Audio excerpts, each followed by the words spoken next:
Major Mohammad Akhtaruzzaman আপনাকে। ভাই আসসালামু আলাইকুম। ওয়ালাইকুম ভাই, আসসালামু আলাইকুম আপনাকেও। আপনার মাধ্যমে আপনার দর্শক শ্রোতাদেরকে আমার সালাম, আসসালামু আলাইকুম। যে যেখানে আছেন ভালো থাকবেন, সুখে থাকবেন, নিরাপদে থাকবেন। ধন্যবাদ আপনাকে। এরপরে অনেকদিন পরে আমার শ্রদ্ধেয় বড় ভাই ব্রিগেডিয়ার জেনারেল মোহাম্মদ হাসান নাসির, অনেকদিন পরে আমি আর আপনি কথা বলছি ভাই। ঈদের দিন আপনি আমাকে ঈদের দিনে অনেক বড় একটা শুভেচ্ছা এবং সারপ্রাইজ দিয়েছেন আপনি আমাদের সাথে যোগ দিয়ে। আসসালামু আলাইকুম। ওয়ালাইকুম সালাম, ধন্যবাদ আমাকে আমন্ত্রণ জানানোর জন্য এবং আপনার সাথে আমার সিনিয়র শ্রদ্ধেয় মেজর আক্তার এবং দেশবাসী যারা দর্শক যারা দেখছেন সবাইকে ঈদের শুভেচ্ছা, ঈদ মোবারক। আমি একটু আলোচনাটা শুরু করতে চাই মেজর আক্তার আপনাকে দিয়ে। বাংলাদেশে ইউনিসেফের রিপ্রেজেন্টেটিভ, ওনার নাম রানা ফ্লাওয়ার্স, উনি প্রত্যেকটা মিডিয়ায় এবং ইন্ডিভিজুয়ালি সবাইকে একটা কথা বলছে। উনি বলছে যে মিজলস অর্থাৎ হাম ভ্যাকসিনের শর্টেজ আছে বাংলাদেশে। এই কথাটা উনি রিপিটেডলি উনি বলেছেন। রানা ফ্লাওয়ার বাংলাদেশে গিয়েছে সেপ্টেম্বর 2024-এ উনি বাংলাদেশে গিয়েছেন। উনি যখন বাংলাদেশে গিয়েছেন, উনি বাংলাদেশে যাওয়ার পরে বিভিন্ন ইস্যু নিয়েই উনি কথা বলেছেন। আচ্ছা, তো 2024-এ উনি যখন বাংলাদেশে গেছে, আপনাকে আমি একটা চার্ট দেখাই। রানা ফ্লাওয়ার্স বলছে বাংলাদেশে চার্টে লেখা আছে বাংলাদেশ, আমি যখন উনি 2024 যদি যায় সেপ্টেম্বরে উনি সেপ্টেম্বরে গেছে বাংলাদেশে, আমাকে নিউ ইয়র্ক থেকে এবং জেনেভা থেকে বাংলাদেশের ডাটাগুলো দেওয়া হইলো। বললো দেয়ার ইজ দ্য ডাটা, দুই এখানে এগুলো দেওয়া হয়েছে 2.5 মিলিয়ন ডোজেস বাংলাদেশে। একটা কথা জিজ্ঞাসা করছি, বাংলাদেশের জন্য এরপরে গেছে 1.3, তারপরে গেছে 1.3। এটা তারা বলছে 25 যাওয়ার পরে গেছে বরাদ্দ।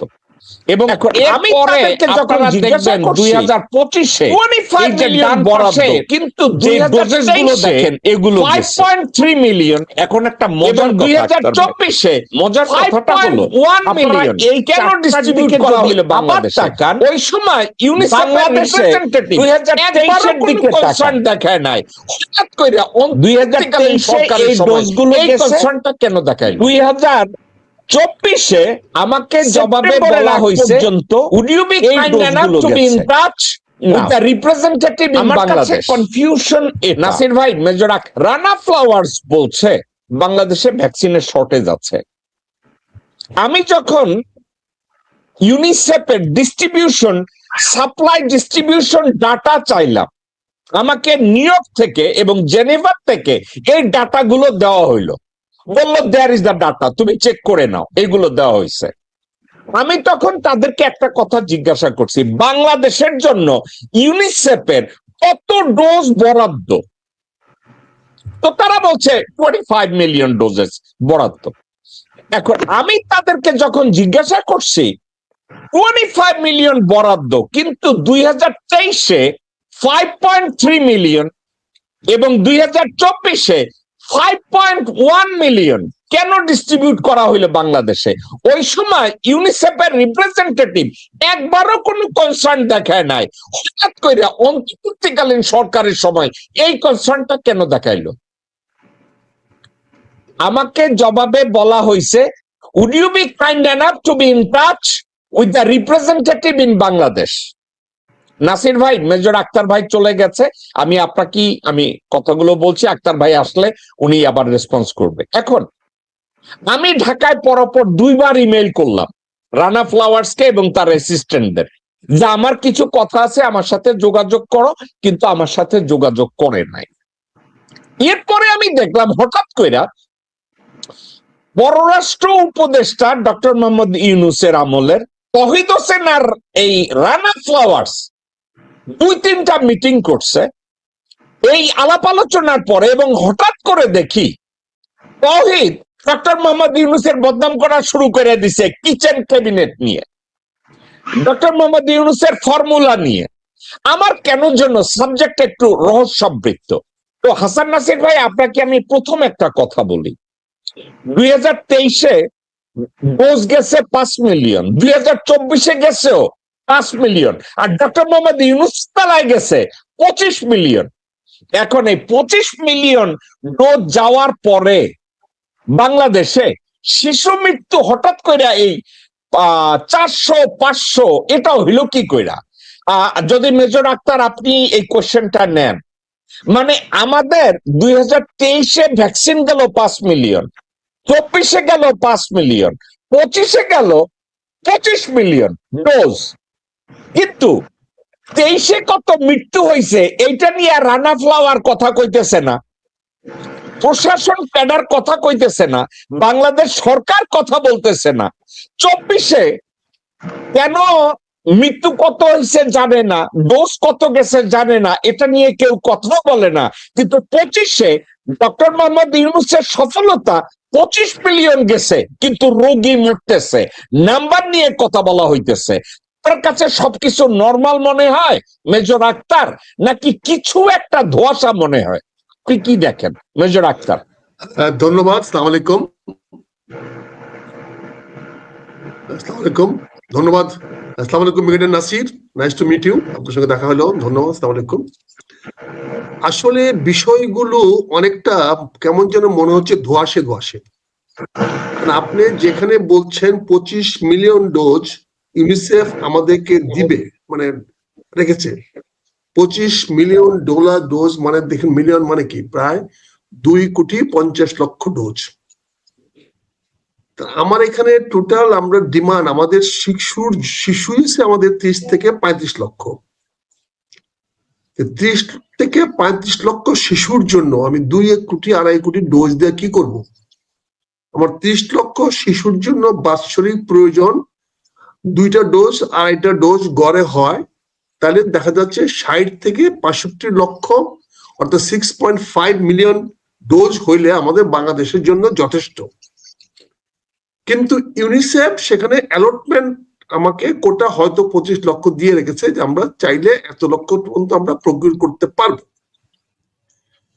এখন আমার 35 লক্ষ শিশুকে আমরা হামের 2টা ডোজ দেই, তাতে আমাদের 6 থেকে 7 লক্ষ বা 7 মিলিয়ন লাগে, কিন্তু পেয়েছি আমরা 5 মিলিয়ন, যেটা আপনার রানা ফ্লাওয়ার বলেছে বা যারা বলতেছে 5 মিলিয়ন, ইউনিসেফ 5 মিলিয়ন কিনেছে। তার মানে রানা প্লাজা বারবার বলতেছে যে তোমার এখানে শর্টেজ আছে।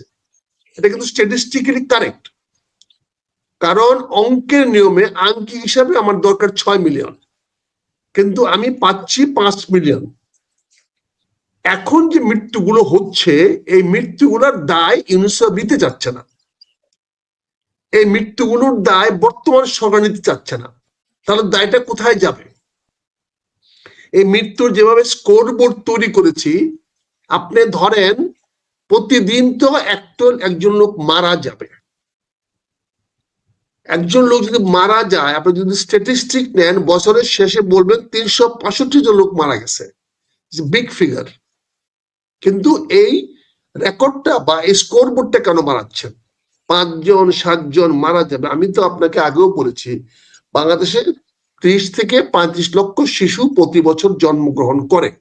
এটা বাংলাদেশের বার্থ রেট অনুযায়ী আমরা শিশুগুলো পাই।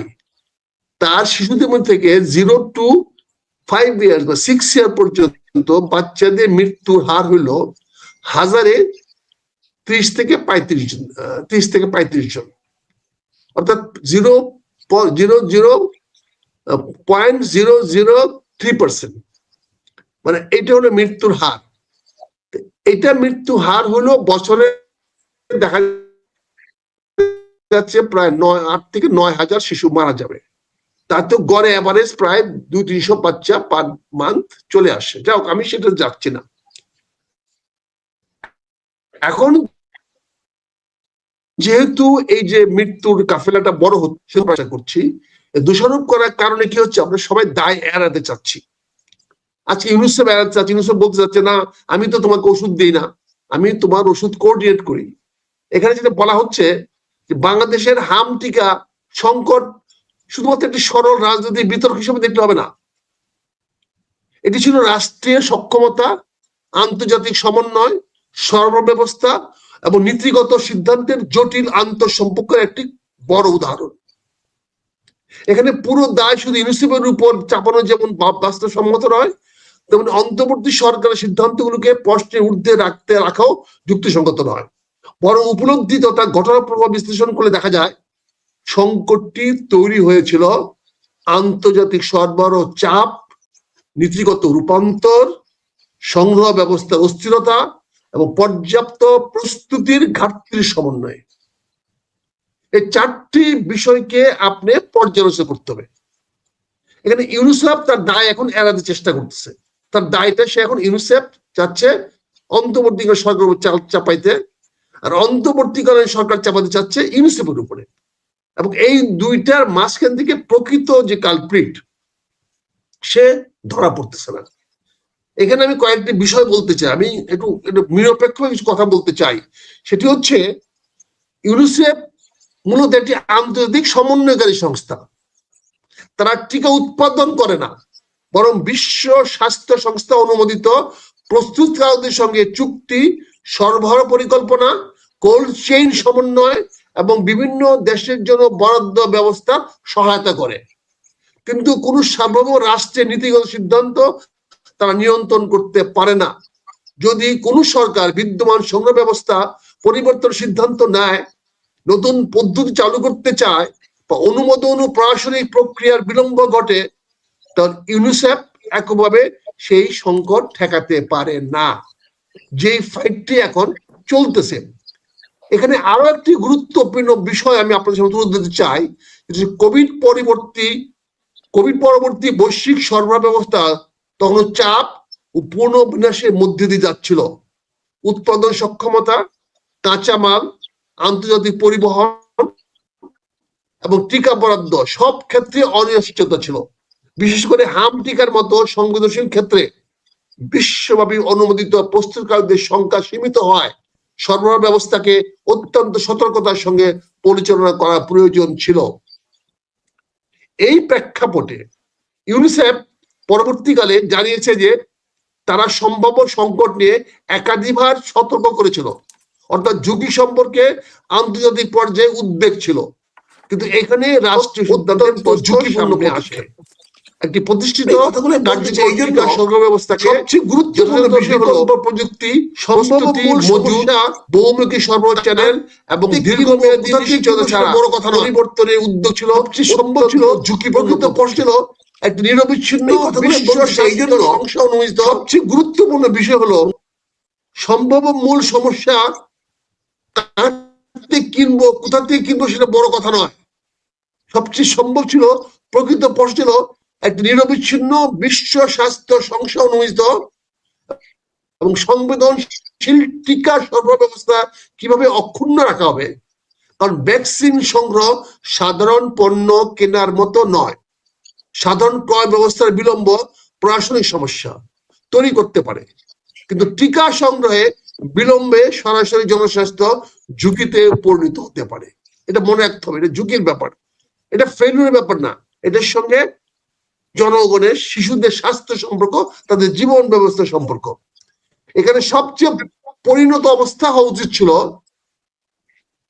যেটা নিয়ে আমরা বারবার বলছি, সেটা ভারতের বিরুদ্ধে আমাদের বিরোধিত্ব না, এটি জনস্বাস্থ্য, নিরাপত্তা, রাষ্ট্রীয় দায়িত্ব এবং নীতিগত পরিপক্কতার প্রশ্ন ছিল। রাষ্ট্রের কাছে উৎসের ভূগোল নয়, জনগণের নিরাপত্তা হওয়া উচিত ছিল চূড়ান্ত বিবেচ্য বিষয়। ভারত, চীন, ইউরোপ বা আমেরিকা যে উৎস নিরাপদ, কার্যকর এবং সময় মতো টিকা দিতে সক্ষম, রাষ্ট্রের প্রথম দায়িত্ব হওয়া উচিত জনগণের জীবন রক্ষা নিশ্চিত করা। একটি সংকট থেকে বাংলাদেশ সবচেয়ে বড় শিক্ষা উচিত, টিকা ব্যবস্থাকে কখনো সাধারণ প্রশাসনিক পরীক্ষার ক্ষেত্রে হিসাবে দেখা যাবে না। ভবিষ্যতের জন্য প্রয়োজনের বহুমুখী সর্বব্যবস্থার দ্বৈত বা দ্বিমুখী অনুমোদনের উৎস, জরুরি মজুদ, আগাম ক্রয় চুক্তি এবং ধাপে ধাপে নীতিগত রূপান্তর। কারণ জনগণের স্বাস্থ্য ব্যবস্থার ব্যর্থতা সাধারণ একদিনে তৈরি হয় না, এটা ধীরে ধীরে তৈরি হওয়া সিদ্ধান্তের ঝুঁকি, সময়হীনতা এবং প্রস্তুতির ফল, প্রস্তুতির ঘাটতির ফল। মেজর আক্তার, আপনাকে যদি আমি একটা, আপনার কথার মধ্যে যদি আপনাকে, মেজর আক্তার আপনাকে যদি আমি একটা প্রশ্ন করতে পারি। আক্তার ভাই, আপনি কি আমার কথা শুনছেন? জি বলেন। এখানে আমি যেটা বলতে চাচ্ছি, না, আমি আপনাকে, সরকারের সম্পত্তি নয়। ওকে, ঠিক আছে। আমি যদি আপনাকে আমি যে প্রশ্নটা আপনাকে করতে চাচ্ছি, আপনি অত্যন্ত চমৎকার একটা ডাটা আমাদের সামনে দিয়েছেন যে আমাদের আসলে 25 মিলিয়ন ডোজের দরকার নেই, আমাদের 6.5 মিলিয়ন যদি হয়, that is more than enough. আচ্ছা, এখন আমাদের কাছে তো এই 6.5 মিলিয়ন ডোজ তো বাংলাদেশে ছিল। আমাদের ইউনিসেফের ডাটা অনুযায়ী এই ডোজেস গুলো তো বাংলাদেশে ছিল, কিন্তু এই ডোজেস গুলো ডিস্ট্রিবিউট এবং ইনজেকশন অথবা ভ্যাকসিন এগুলো দেওয়া হয় না। এই দায়িত্ব এটা কি সরকার প্রধানের নাকি অ্যাডমিনিস্ট্রেটিভ বলতে যারা ম্যানেজ করে তাদের? এখানে বিষয়টা যদি আপনি দেখেন, এইভাবে বলবো, আমি আগেও বলছি, এখনো আবারও বলছি, জনস্বাস্থ্য কোন সরকারের সম্পত্তি নয়, এটি রাষ্ট্রের ধারাবাহিক দায়িত্ব।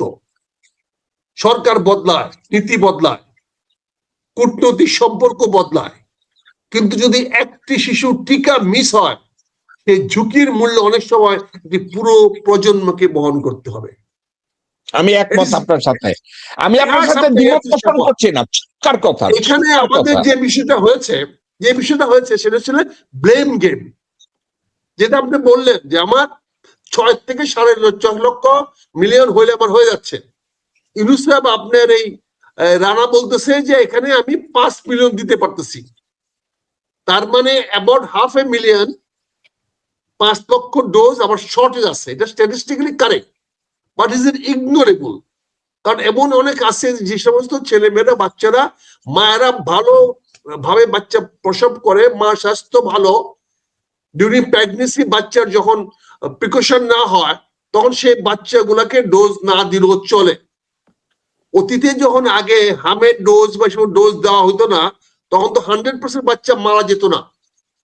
একসময় বাচ্চাদের চাইল্ড মর্টালিটি ছিল, যেমন 1973 সালে চাইল্ড মর্টালিটি ছিল 1200, এখন সেটা কমে আসছে 1030 থেকে 35। তার মানে 200 থেকে আসছে, কিন্তু তার মানে যদি হামের টিকা তখন 73 সালে দেওয়া হতো না, এটা হলো জিরো টাইম ছিল, জিরো ডোজ, তখনও তো 1800 বাচ্চা বাঁচতো, বেঁচে থাকতো। একদম টিকা না দিলেও আজকের বাজারেও, আজকের দিনেও 1000-এর মধ্যে 800 বাচ্চা বেঁচে থাকবে। কেন বেঁচে থাকবে? কারণ মাদার যারা কেয়ার নেয়, মাদার স্বাস্থ্য যদি ভালো থাকে তাহলে বাচ্চাদের মর্টালিটি অনেক কমে যায়। আজকে উন্নতি অনেক হয়েছে এবং গ্রামে একটা প্র্যাকটিস হয়ে গেছে। গ্রামে, প্রতি গ্রামে গ্রামে দেখবেন এখন প্রতিদিন হামের টিকা দেওয়ার জন্য গ্রামে লিস্ট করে দেওয়া আছে, তারা ওই দিন চলে আসে স্বাস্থ্যকর্মীদের কাছে। কিন্তু যে কোনো কারণে হোক, দুর্ভাগ্যজনক কারণে হোক, আমরা ডক্টর ইউনূসকে ব্লেম করতেছি না, কিন্তু ওনার স্বাস্থ্যমন্ত্রীর কিছুটা অপরিপক্কতার কারণে, স্বাস্থ্যমন্ত্রীর অপরিপক্কতার কারণে তিনি হামের টিকা যারা দেয়, যারা তাদের সঙ্গে জড়িত, তারা কিন্তু পার্মানেন্ট স্টাফ না, তারা মাস্টার রোলের স্টাফ। তাদের একটা দাবি ছিল তাদেরকে স্থায়ী করার, তাদেরকে স্থায়ী করা হয় নাই। ওকে, আমি বুঝেছি। মেজর আক্তার, আমি আপনার কাছে ব্যাক করব। ব্রিগেডিয়ার জেনারেল হাসান নাসির ভাই, আমি অন্য আক্তার ভাইয়ের কথাটা যেখানে শেষ করেছে আমি ওখান থেকে শুরু করতে চাই।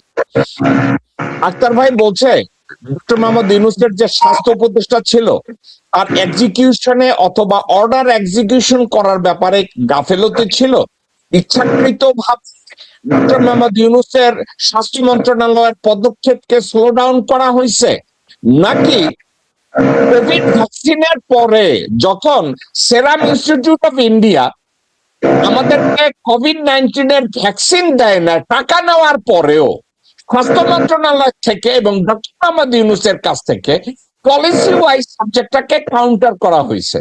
সেরাম ইনস্টিটিউট অফ ইন্ডিয়াকে বলা হয়েছে যে তোমরা কোভিড এর টাকা নিছো কিন্তু কোভিড আমাদেরকে ডেলিভার করো নাই। এবার ইউনিসেফ আমাদেরকে ডোনেট করলেও তোমরা আমাদেরকে এই মিজলসের যে ভ্যাকসিন গুলো আছে এই ভ্যাকসিন গুলোর ব্যাপারে তোমরা কতটা আমাদেরকে ডেলিভার করতে পারবা বা কি পারবা। এখন একটা কথা, ইউনিসেফের ডাটা অনুযায়ী আমাদের বাংলাদেশের প্রাপ্য বরাদ্দ 25 মিলিয়ন। নাসির ভাই, মজার কথা, তাইলে 23-এ বাংলাদেশে 25 মিলিয়ন কেন আসলো না?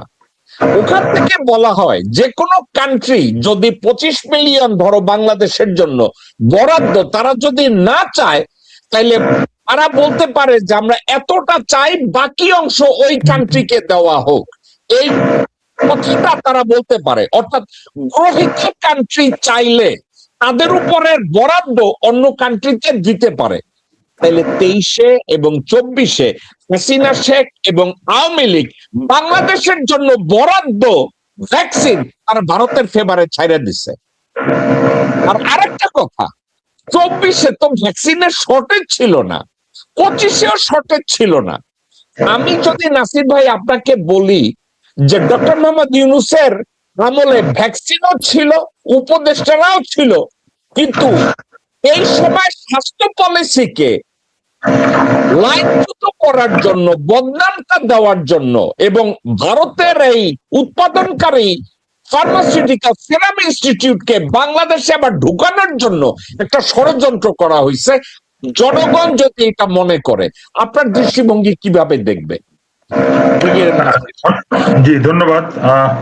আপনি একটা খুব সেন্সিটিভ পয়েন্টকে রেজ করেছেন। এটা আমাদের সমস্ত সরকারি পারচেজের ক্ষেত্রেই এই বিষয়টা চলে আসছে। অলরেডি আমরা আলাপে এসছে এটা আমাদের যে ইউনিসেফ কিন্তু কোনো ভ্যাকসিন প্রডিউসিং অর্গানাইজেশন না। তারা বিশ্বের বিভিন্ন জায়গা থেকে বা হু অ্যাপ্রুভড কোম্পানি থেকে তারা নেয়, এবং বাংলাদেশের ক্ষেত্রে এটা বরাবরই হয়ে আসতেছিল সেরাম ইনস্টিটিউট অফ ইন্ডিয়া, এবং ইন্ডিয়ার আরো কোম্পানি আছে, এই যে বায়োলজিক্যাল অন্যান্য ইন্দোনেশিয়ান কোম্পানি আছে। বাট বিষয়টা হচ্ছে এইবার যে গল্পটা শুরু হয়েছে, আমি যে পেপার রিপোর্ট আপনি আমাকে শেয়ার করেছিলেন সেটা একটু ডিটেল দেখতে যেয়ে দেখলাম এখানে অভিযোগ করা হয়েছে যে 45,000 মানে আক্রান্ত হয়েছে, কিন্তু এটা নিজেই বলতেছে মার্চ 15 থেকে 26শে মে যদি রিপোর্টটা হয় তার 25 তারিখ পর্যন্ত 40,000 সাসপেক্টেড মিজল কেসেস, কনফার্ম মিজল কেসেস হচ্ছে 5,300, মানে 40,491 সাসপেক্টেড আর কনফার্ম হচ্ছে 5,300। আমাদের এই স্ট্যাটিস্টিক্স গুলো দেখতে হবে এবং বুঝতে হবে, নাহলে কিন্তু আমরা সমস্যায় যেতে পারবো না। এরপরে বলতেছে সাসপেক্টেড মিজল ডেথ হচ্ছে 244 আর কনফার্ম মিজল ডেথ হচ্ছে 50। What a difference! এটা কোনো তো ডাটা হইতে পারে না, মানে পুরোটাই একটা সাজানো গল্প। এবং এটা এই ডাটাটা দিয়ে আবার নিউজের হেডলাইনের পরে মানে প্রথম নিউজটা করা হচ্ছে যে সো মেনি ডেথ, শিশু মারা গেছে। এই জিনিসগুলা মানে 294 ডেড মিজলসে, তো 294 ডেড আর 45,000 সাসপেক্টেড। আমাকে তো কোন একটা অর্গানাইজেশন থেকে এটা কারেক্ট ডাটাটা আনতে হবে যদি আমি এটাকে ব্লেম করতে চাই মিজল ব্যাপক আকার ধারণ করতে সেটা নিয়ে। আমি কিন্তু ভ্যাকসিনের পক্ষে কথা বলছি না বা ভ্যাকসিন না দেওয়ার পক্ষে ইন্টারিম গভর্নমেন্টের পক্ষেও বলতেছি না, বাট এখানে মূল যে ইস্যুটা, এখানে বিরাট একটা এই ইউনিসেফ এটার সাথে এই ইন্ডিয়ান যে কোম্পানি থেকে আসে সেরাম ইনস্টিটিউট অফ ইন্ডিয়া, এটার সাথে ইউনিসেফ এবং বাংলাদেশের গভর্নমেন্ট যারা এটার সাথে ইনভলভ হয়, গভর্নমেন্ট পেজ দি মানি এবং ইউনিসেফ এটার মধ্যে ডিল করে। বাগড়াটা দিছে তো সালাউদ্দিন সাহেব, আমাদের যিনি অর্থ উপদেষ্টা ছিলেন, উনি এটা কেনা হয়তো ডাইরেক্ট পারচেজ মেথডে, ডিপিএম যেটাকে বলে। এবং ডিপিএম এর গল্প আমরা হাসিনার আমলে অনেক শুনেছি, যে টেন্ডার প্রসেসকে বাদ দিয়ে ডাইরেক্ট পারচেজ মেথডে অ্যাজ দে ফেল্ট লাইক যে কোনো প্রাইসে কিনতে পারতো, এবং it is not to be মানে it cannot be challenge in the court of law. এই অথরিটিতে কিন্তু এই ডিপিএমটা চালু হয়েছে এবং এইভাবেই কিন্তু বাংলাদেশের সব সেক্টরকে করাপ্ট করা হয়েছে এবং আমরা যে লক্ষ লক্ষ হাজার কোটি বাংলাদেশ থেকে পাচার হয়েছে গল্পটা শুনি, এটা কিন্তু এই ম্যাক্সিমাম এই ধরনের প্রজেক্টের মাধ্যমে টাকাগুলোকে সাইফন আউট করা হয়েছে। তো এইখানেও একটা এরকম গল্প যেটা চলতেছিল এবং এটা এই ক্ষেত্রে আমরা চিন্তা করি যে আমাদের এই পার্শ্ববর্তী দেশ অন্যান্য দেশে বা থার্ড ওয়ার্ল্ড কান্ট্রিজ বা আফ্রিকান কান্ট্রিতে কি হয়, এই সেম তাদেরও তো এই টিকা প্রবলেম আছে।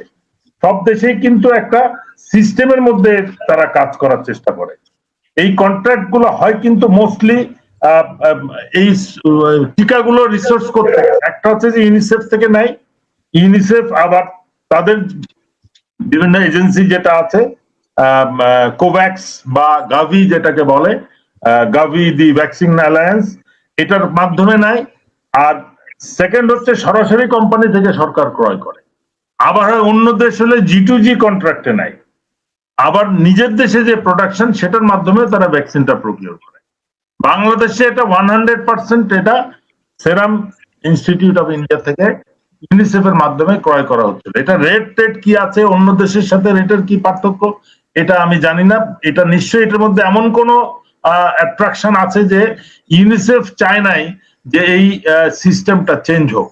ইন্টারিম গভর্নমেন্ট এসে করছে কি, বলছে যে এখন থেকে আর ডিপিএম হবে না, ওপেন টেন্ডারে কাজটা হবে। এইটাতে তাদের মাথা খারাপ হয়ে গেছে প্রথম, কিন্তু তারা কিন্তু they continued with the DPM method এবং সেপ্টেম্বর 25-এও তারা 3 মাসের জন্য এটা এক্সটেন্ড করেছে।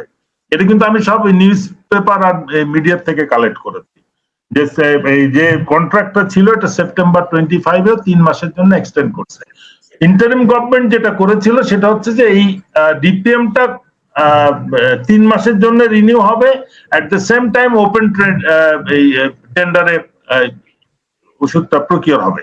আর ওপেন টেন্ডার মানে you have more competition and you can choose the best and the least price.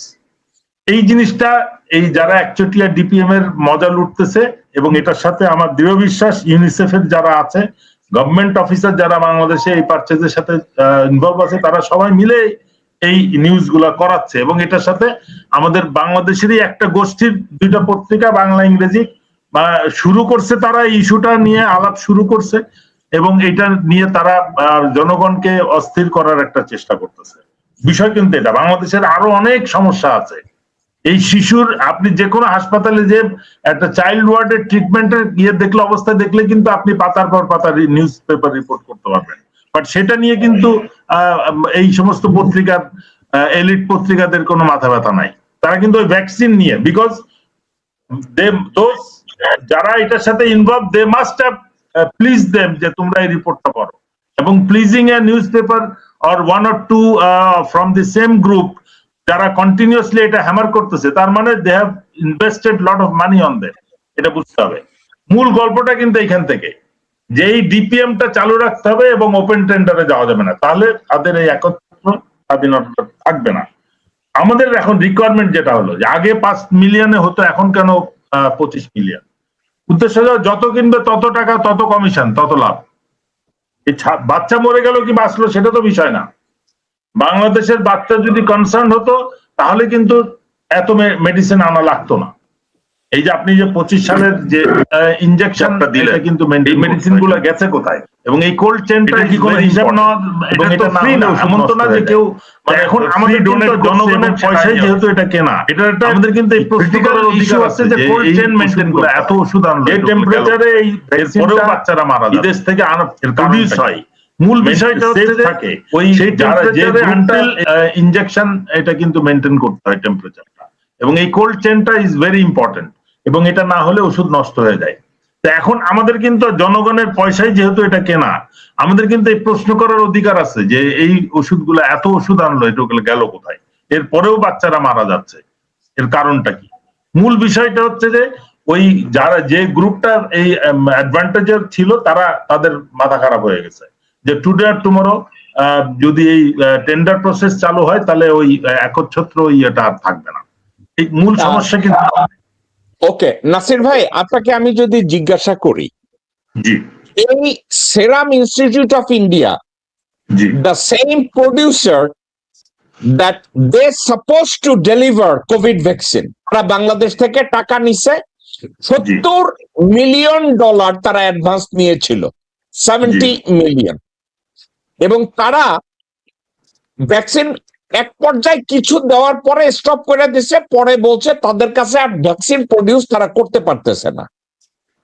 পরবর্তী সময় ইউনিসেফ থেকে এবং জাতিসংঘ থেকে খোঁজ পাইরা আমি দেখলাম বাংলাদেশে ওই সময় তারা ভ্যাকসিন দেয় নাই, কিন্তু ওই সময় মরিশাস, নেপাল এবং ফিজিতে তারা কোভিড ভ্যাকসিন দিছে, ওয়ারাস বাংলাদেশ থেকে টাকা নিয়ে ভ্যাকসিন দেয় নাই। এখন একটা কথা, ডক্টর মোহাম্মদ ইউনূস অন্তর্বর্তীকালীন সরকারের সময় এই সাবজেক্টটা যখন আসছে, এই সেরাম ইনস্টিটিউট অফ ইন্ডিয়া এবং অন্যান্য মেডিসিনের ক্ষেত্রে ভারত থেকে কি আনবে নিবে, এক্ষেত্রে স্বাস্থ্য উপদেষ্টা ডক্টর মোহাম্মদ ইউনূসকে ইনফর্ম করছিল যে এই সেরাম ইনস্টিটিউট অফ ইন্ডিয়া বাংলাদেশের সাথে এই কাজ করছে। ডক্টর মোহাম্মদ ইউনূস তখন সেরাম ইনস্টিটিউট অফ ইন্ডিয়ার উপরে নির্ভরতা কমানোর জন্য ফান্ডিং করলো, স্টেট ফান্ডিং। উনি বাংলাদেশের এবং পাশাপাশি ডক্টর মোহাম্মদ ইউনূস একটা সবাইকে জানাইছে ভ্যাকসিন প্রডিউসিং কোম্পানি আমাদের যদি কোনো এসেনশিয়াল ড্রাগস এই শর্টেজকে বললো যে আমরা ভ্যাকসিন তৈরি করব, এবং তাদেরকে ফান্ডিং করলো, স্টেট ফান্ডিং করলো, এবং পাশাপাশি ডক্টর মোহাম্মদ ইউনূস সবাইকে জানাইছে যে এই ক্ষেত্রে আমাদের যদি কোনো শর্টেজ থাকে, এই শর্টেজটা আমরা চায়না, কম্বোডিয়া অথবা থাইল্যান্ড থেকে আমরা প্রকিউর করব।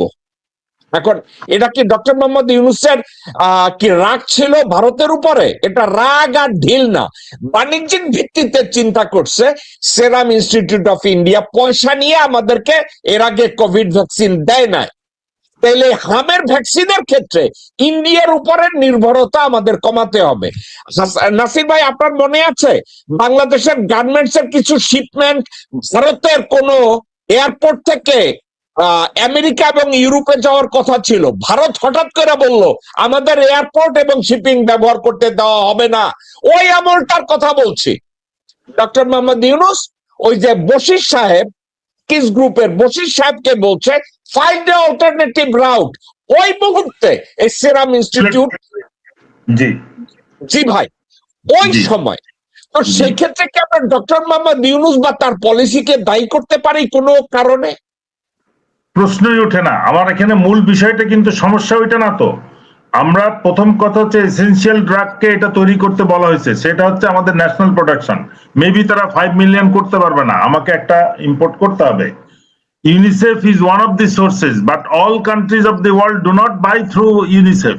50% এর বেশি কেউ কিনে না। অ্যাভারেজ, ওয়ার্ল্ড অ্যাভারেজ হচ্ছে 45% UNICEF এর মাধ্যমে কিনে, বাকি 55 কিন্তু অন্য রিসোর্স থেকে সরাসরি কিনে। এবং এর মধ্যে অনেক দেশ আছে 100% কিনে, অনেক দেশ আছে কিছুই কিনে, একেবারেই কিনে না, তারা সরাসরি তাদের ওন প্রোডাকশন অথবা ওন রিসোর্স থেকে তারা পারচেজ করে, যার ফলে ওয়ার্ল্ড অ্যাভারেজ 45 হয়েছে। তার এই জিনিসটা বুঝতে হবে যে আমরা এটাকে ওই 45 করতে মানে হেল্প করছি বিকজ আমরা 100% ইউনিসেফ এর মাধ্যমে নেই, এবং এটা তাদেরই পছন্দের একটা কোম্পানি এই সেরাম ইনস্টিটিউট থেকে নেওয়া হয়। এই পুরা এই মাফিয়া এই চক্রটাকে যাতে ভাঙা না যায়, উদ্দেশ্য হচ্ছে ওইটা। ইনস্টিটিউট কোন টাকা যদি নিয়ে থাকে, আপনার যেটা আমরা জানি যে তারা বাংলাদেশ থেকে নিচ্ছে, এবং হাসিনার সাথে তাদের একটা আন্ডারস্ট্যান্ডিং ছিল যে এই ওসিলায় তুমি টাকা দিবা, আমরা টাকা ফেরত দিব না, তুমি চাইবা না। But they sold the same vaccine at a higher price. আপনি যেটা বলতেছেন এদিকে দিছে তারা, দে গট হায়ার প্রাইস এবং ওইটা বিক্রি করে দিছে, এবং টাকা এখানে লেনদেন করে ফেলছে যে ভারত দেয় নাই, আমরা কিছু বলতে পারতেছি না। বাট বিষয়টা হচ্ছে যে হাসিনা এবং মোদি গভর্নমেন্টের মধ্যে এটা ভাগ বাটোয়ারা হয়েছে, সোজা কথা স্ট্রেট। যে এই জিনিসটা বুঝতে হবে যে এই কারণে টাকাটা আসে নাই, নাহলে কিন্তু গভর্নমেন্ট যে কোনো চ্যালেঞ্জ করলেই কিন্তু টাকাটা চলে আসা কথা। আপনি এটা একটা অফিসিয়াল পারচেজ, যদি গভর্নমেন্ট ফেল করে তারা আরো কস্ট অফ মানি সহ, কস্ট অফ ইনভেস্টমেন্ট সহ ফেরত দেবে, আমি তোমার সাপ্লাই দিতে পারি নাই। কিন্তু আমরা সেই গল্প এখানে শুনি না। এই জিনিসগুলো আমাদের বুঝতে হবে যে এখানে পুরো একটা যোগসাজশ চলতেছে, এবং এই ডাইরেক্ট পারচেজে প্রয়োজনের অতিরিক্ত কেনার সিস্টেমটা চালু রাখার জন্য মূল সমস্যাটা, আর কোনো সমস্যা নাই। এবং আমাদের ওন রিসোর্স যাতে না বাড়ে, এসেনশিয়াল ড্রাগ যেন না করতে পারে, এইটার প্যানিকড হয়ে যেন সরকার সিদ্ধান্ত নেয় যে আমরা আর এগুলোর মধ্যে ঝামেলার মধ্যে যাব না, আমরা ইউনিসেফ থেকে নিতে থাকবো যেভাবে অতীতে নিয়েছি। গভর্নমেন্টকে কিন্তু কোমরে অনেক শক্তি লাগবে সিদ্ধান্ত নেওয়ার, যে ঠিক আছে আমরা যেটা সিদ্ধান্ত নিয়েছি যে আমরা নিজেরা প্রডিউস করবো, we should be self sufficient. There is no bar যে আমরা 100% ভ্যাকসিন তৈরি করতে পারবো না। আমরা যদি ফার্মাসিউটিক্যালে সারা পৃথিবীর 50টা 100টা দেশে যদি এক্সপোর্ট করতে পারি, why not vaccine exporting to other countries? আমাদের 100% ভ্যাকসিন কেন আনতে হবে, that too from a neighbouring country, যেখান থেকে যাদের থেকে আমরা বেশি মনে হয় ওষুধ বিদেশে পাঠাই। এই জিনিসগুলো আমাদের বুঝতে হবে যে আমরা কোথায় কার কাছে কিভাবে ধরা পড়ে রয়েছি, এটা আমাদের বুঝতে হবে যে কে কোথায় থেকে আমাদেরকে নিয়ে ফয়দা লুটতেছে।